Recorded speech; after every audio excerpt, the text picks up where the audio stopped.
or the Dominicans. So how would you feel if you're just a citizen with a conscience that says that you're the Good Samaritan,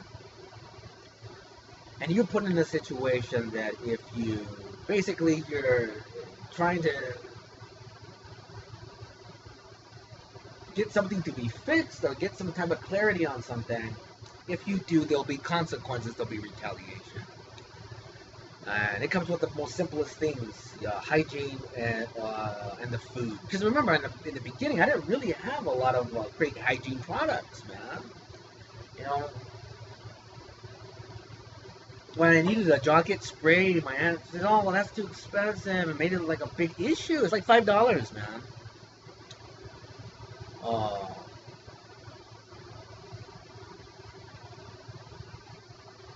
Gosh, man, it was so bad, man.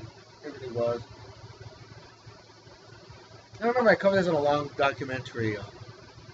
These shorts right here, I had another pair of shorts, and my jeans were fitted with a heating device, and they were interchanged. And they've been interchanged for probably the first. And then when I would say, "Wait a minute," I remember when I told my grandma, "There's a heating device in these shorts," and she laughed. I mean, it's something like you would think in a movie, but dude, it would cause heat like a heating pad.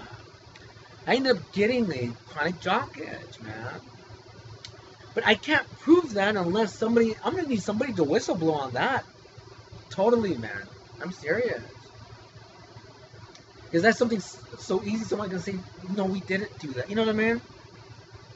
And classifying, and that's why I made a very long documentary on what are the patents to technology used by government intrusion. And I would need an honest government intruder to say, "Dominic, you know what? That is made and that has been used in this situation or that and that kind of thing." It's obviously to make the victim traumatized and harmed and uncomfortable and miserable. Obviously, it's a torture device. Um, uh, I remember at some point I said I'm going to. This is evidence that I'm going to. But unfortunately, I have to take a shower and everything else, and then it's interchanged. And I'm like, that's not the same shorts. I'm like, and then I was thinking, well, maybe that's the good government, and this will be over or something like that.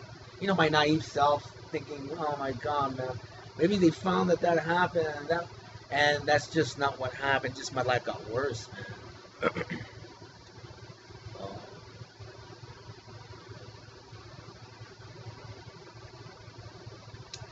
I was worried about my grandmother and my dad, obviously, because I'm like, you know what, if they're doing this to me and they're going to end up doing that to them if they're not compliant. Obviously, they've been very compliant to a fault, to where I'm continuing to question at what point does it become your own malice?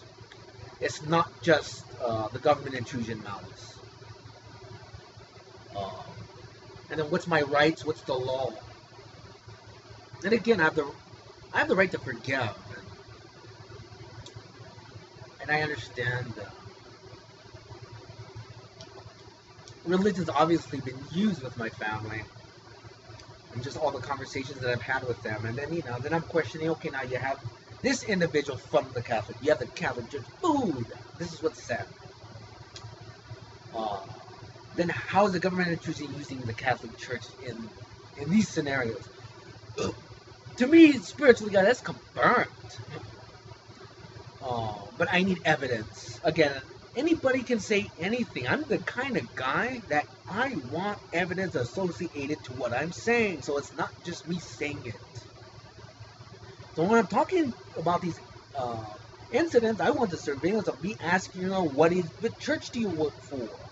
The conversation in the car, outside the laundromat with my father of I want to talk to your supervisor. There's gonna be I want that made available to a lawyer, so that happened. Not that I'm saying it.